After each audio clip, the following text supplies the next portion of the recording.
It is my pleasure to introduce to you MasterControl's Executive VP of Operations, Mr. Craig Gygi. I'm glad to be with you.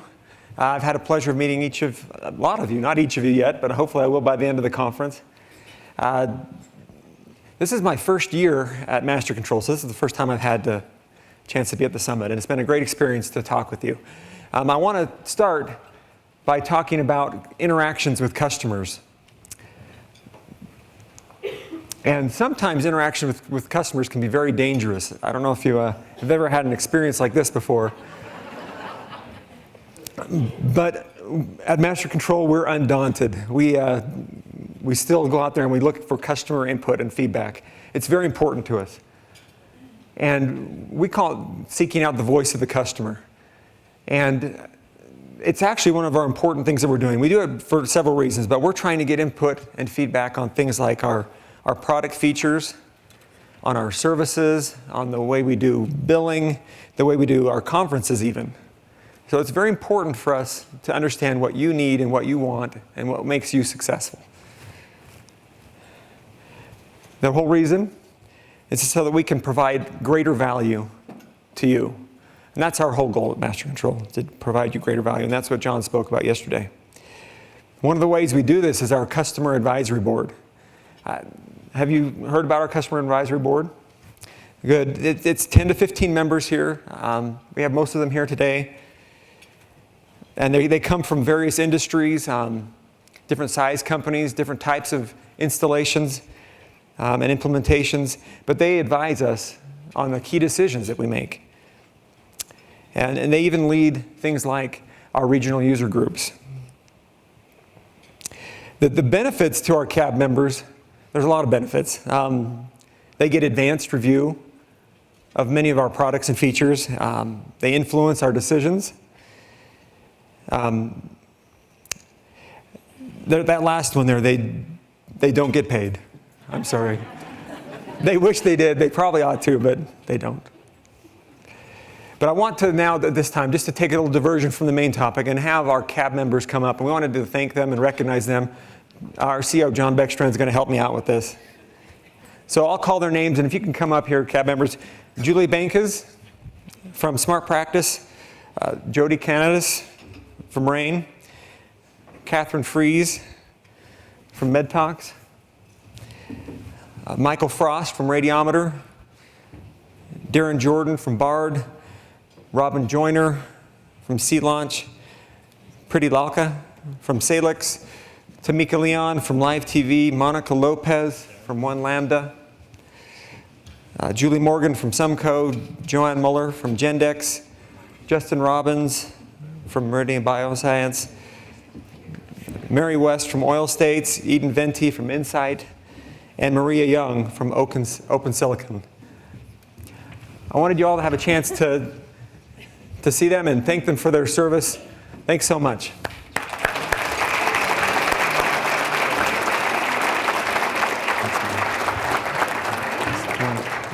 Thank you for coming up.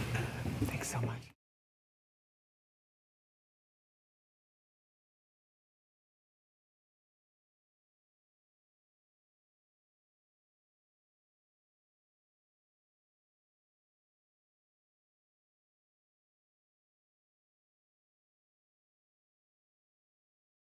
I didn't tell the CAB members that they were going to come up here, so I apologize for putting them on the spot, but I think it's appropriate that they have that recognition. Now, with that, I wanted also to put in a pitch for our 2013 CAB. We're starting to now look for customers to serve on that. So if you're interested, or if someone at your company is interested, have them contact me during the conference, or as soon as you can, because we'll start the process of selecting those CAB members right away after the summit finishes. All right, now I'll switch gears a little bit again. How many of you know about Lean and Six Sigma? It's very much a commodity, and this has always cracked me up. You know, being someone who works in this space, I get a little bit extra scrutiny. Defects aren't tolerated, but it's fun to be in this space. It's been a great area to work in. Lean and Six Sigma just didn't pop up overnight. There's a long history of this, and it's actually over the last 75, 100 years that these methods have become part of business management. Started out even back in the 1950s with people like Schuhart and Deming. And then in the 80s and 90s, there were things like quality circles and total quality management. Today, we see that in Lean and Six Sigma. And as you saw, as everybody raised their hands, operations improvement is a standard in business today. It really is. Anybody who's working to improve operations in a company, they are using something like Lean and Six Sigma. Here's an interesting dialogue I saw on a forum, an online forum. Someone asked the question, how many of the Fortune 500 are using Lean and Six Sigma, or Six Sigma, to do operations improvement? And the response was pretty funny. All of them. And even just last year, 2011, ISO came out with a standard. They're probably about 11 or 12 years late, but it's even a standard in ISO now for how to do quality and process improvement.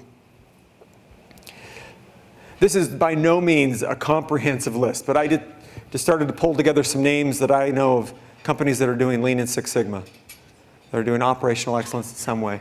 And I think some of you are up there. I think some of your competitors are up there. We literally go anywhere in the world, and if there's a company doing improvement, they're using these methods. So let's talk a little bit about this domain of operational improvement. What's involved? There's the methods that we've talked about. There's the theory of constraints, Lean, Six Sigma, design for Six Sigma, and then the combination of those, Lean and Six Sigma together. Those are some of the methods you hear about, and companies call them different things. Sometimes they call it continuous improvement, or CI. Sometimes they call it continuous process improvement. I've heard some people call it PEX, or process excellence, operational excellence. I think many of your companies have a name for these types of programs. But in all of them, they're pursuing certain kind of outcomes. They're pursuing things like changing the process, or changing workflow, and changing documentation and forms, improving and changing training. And sometimes it's incremental changes. Other times it's breakthrough, revolutionary type changes. And always it's pointed at getting business return. So let me talk a little bit about those methodologies. Whether people call it continuous improvement or operational excellence, Lean or Six Sigma, they're always based off of a general methodology that's kind of become standard. I think of it like a funnel, starting broad and general and then narrowing down the possibilities to a solution. But this process always starts with identifying the key outputs and metrics and the scope of where the improvement is going to take place. And then that transitions into identifying and brainstorming all the possible factors and inputs that could be affecting the system. But this is a little different approach. Instead of having an expert come in, you get people that are good at identifying all the possibilities. They don't eliminate anything at this stage. They just say, these are all the things that could be affecting the system. And then later you use things like analytical tools like statistics, experimentation, other things to start to prioritize and determine scientifically which of all those factors are the ones that have an effect on the outcome. So you let the data and the process drive the results rather than someone with subject matter expertise. Once you know what the important factors are, the 2 or 3 things that are driving the system, it's very easy to devise and implement changes. It's actually trivial in most cases. And then the last step is to put controls in place that make sure that those improvements you've made stay. Those gains are permanent, they're in the long term. That's the general process that everybody in this space does. Sometimes it's called PDCA, Plan, Do, Check, Act. You'll see that pattern through there. Some people use the Kaizen term broadly to do the same thing. You've heard of Kaizen. In Six Sigma, they call it DMAIC, define, measure, analyze, improve, control. But regardless of what you call it, those are the general steps. Everybody follows this. This is just what the state of the art is. And there's a lot of tools that go with this. Are any of you black belt or master black belt or yellow belt trained or certified? There's a few. So this will be familiar. I mean, for those who have been through this, I always joke with my kids especially that as a Six Sigma trainer, or lean trainer, I had enough training material that I could stand up in front of a class and I could start on a Monday and I could go 8 hours a day, and it would take me about 5 or 6 weeks before I would stop talking. And they said, of course, yeah, we know that, Dad. But there are a lot of things to learn. There's a lot of textbooks, there's a lot of material. Don't be intimidated by this, though. It's the Pareto principle applies here, too. Only about 20% of those tools are needed to accomplish 80% of the results. And so there are some times where a specialist needs to be called in, but for the most part, anyone can approach this. Anybody can do this with those few key tools.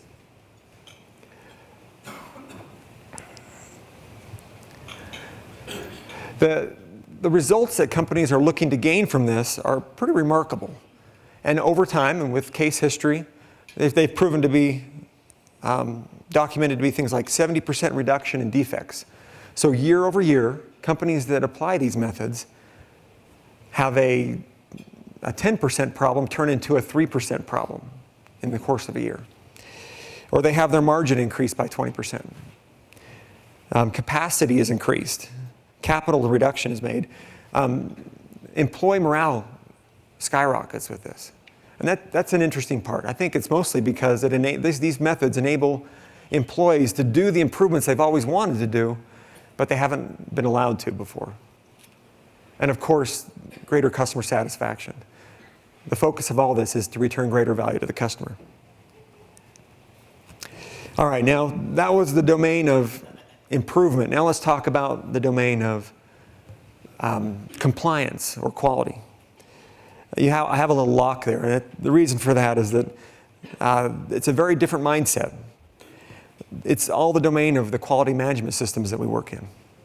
Things like process instructions and documentation, change and revision control, approvals and controls in everything we do. And it's very necessary. There's all the regulatory constraints that we work under. There's the agencies and the regulatory bodies, the codes and the standards, internal and external audits. And the key to all those is now maintaining and staying standard and fixed and constant.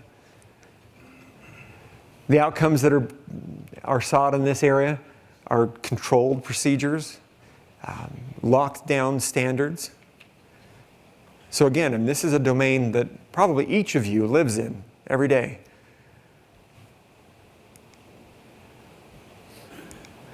And with these two different domains, there's a little bit of a tension, sometimes a lot of tension. There's a tug of war that goes on between here. Do we improve or do we keep things locked down? I think there's a way to combine these, and I think it's going to be an interesting discussion that we have. It revolves around the method of improving. Those first few steps of identifying where the improvement needs to be made and the factors and prioritizing which ones are going to be needed to make the change and then devising the improvements, that whole domain, that whole part is in the improvement domain.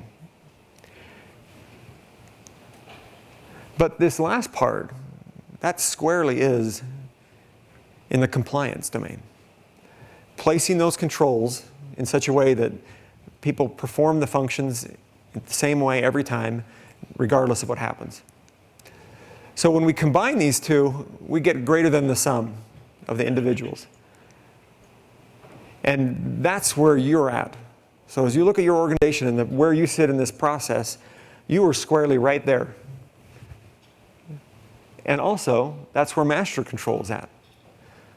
So there's a real synergy here between what you do at your companies and what MasterControl does and how it all fits together in your companies pursuing improvement. And there's two things that have to happen, I believe. If MasterControl wasn't here, there'd still be these same two things, but I think MasterControl offers some unique advantages, is that you have to be able to quickly and agilely unlock a process and make those changes. And then you have to be able to very rigorously lock it back down again. And so the whole week here at the summit, in essence, that's what we've been talking about.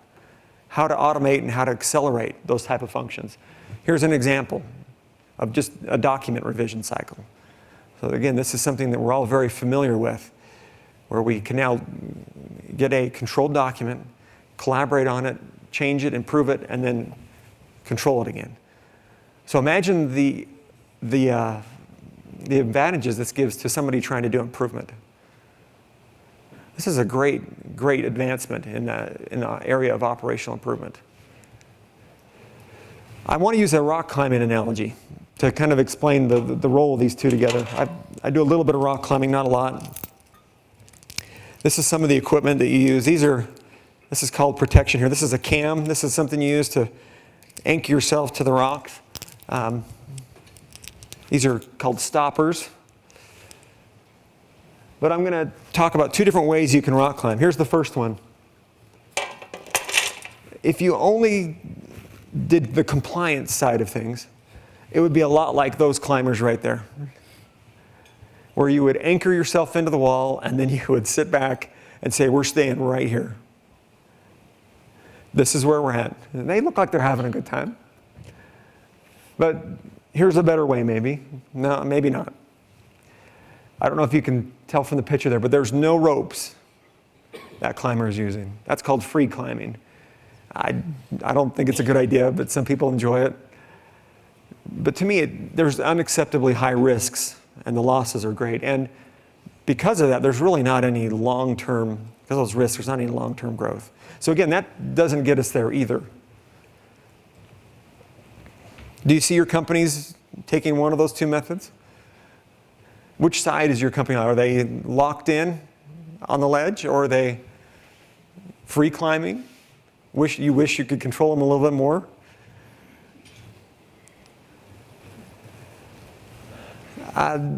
While I'm talking, there'll be a little bit of a video here showing rock climbing. It might be Randall Autry, I think, climbing. But the analogy that I like to use is that you take, as you're climbing, you make a small advancement, 2 or 3 meters up the cliff, and then you place a piece of protection in the cliff, and you lock it in, and then you take your rope and you lock it into that. And now you can know that if I'm going to fall, I'm going to stay here. And then you climb up another 2 or 3 meters, and you put in some more, and you keep advancing up the cliff, little by little, with the protection. So now the risk is minimized. And if done right, the risk can be very, very small. So in my mind, this is the way that companies can tackle improvement safely and consistently, with all the results they want, but without losing any of the compliance. We do this same method at MasterControl. We try to drink our own Kool-Aid. We call it our Green Line program. After a talk that John gave us at the start of the year, he encouraged each of us individually to improve our capabilities and our skills. And so we're trying to make that very formal and operational at MasterControl. We have projects, improvement projects going on in our company. Some of them are at an individual level, where we encourage every employee as they come to work to think of how they can do their job better. And I think as you've met our employees, you've known that each one of them is exceptional. That's one of our values.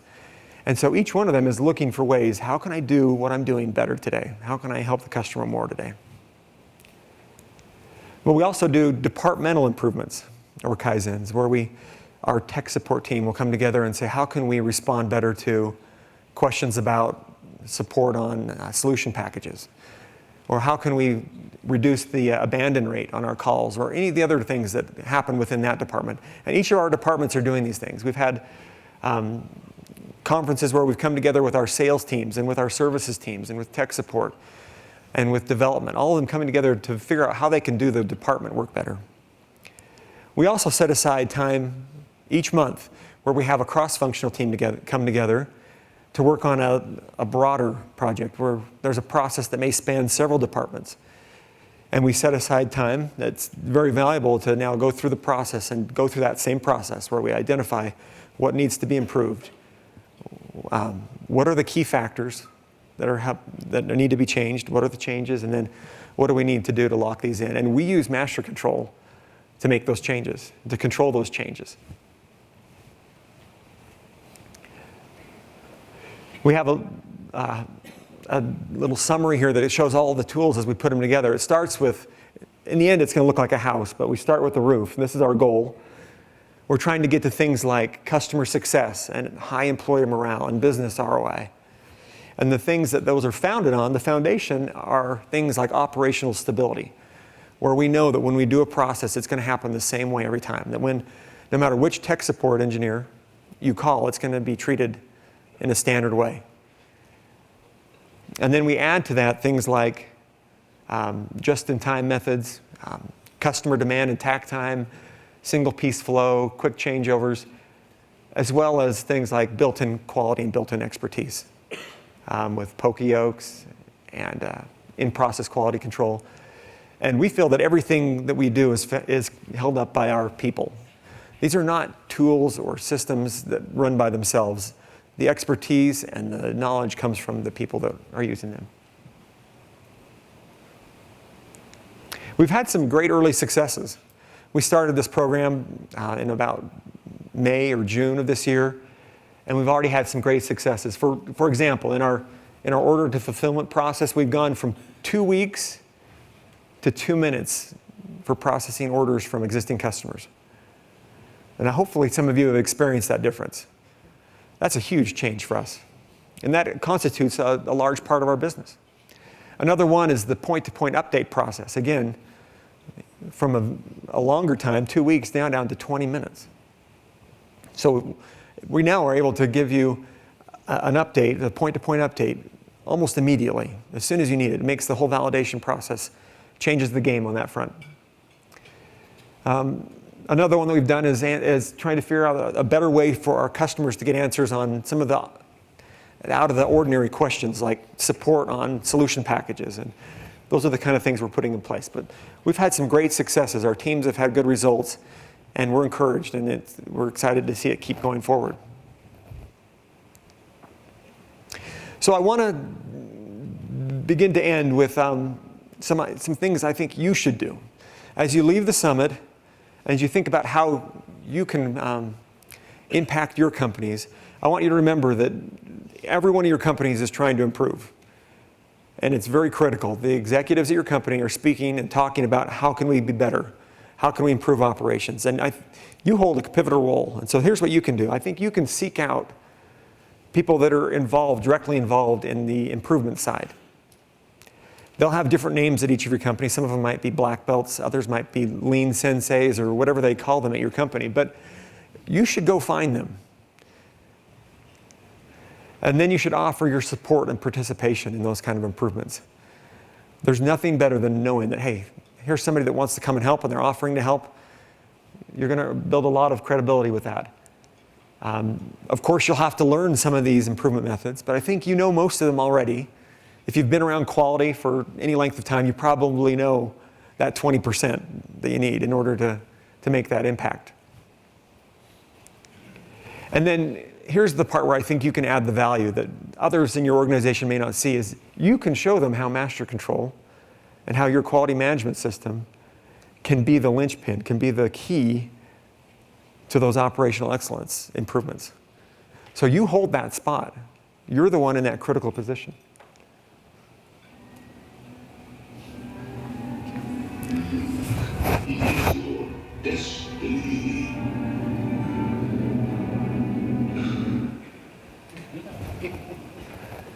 Okay, maybe a little overdramatic, but I think it is your destiny, your role in the company. It's your destiny to unlock that potential. So I encourage you to go do that. It's going to be a great experience for you and your companies as you do that. I thank you for your time. It's been great to meet you. I look forward to meeting more of you the rest of the summit. Thank you so much.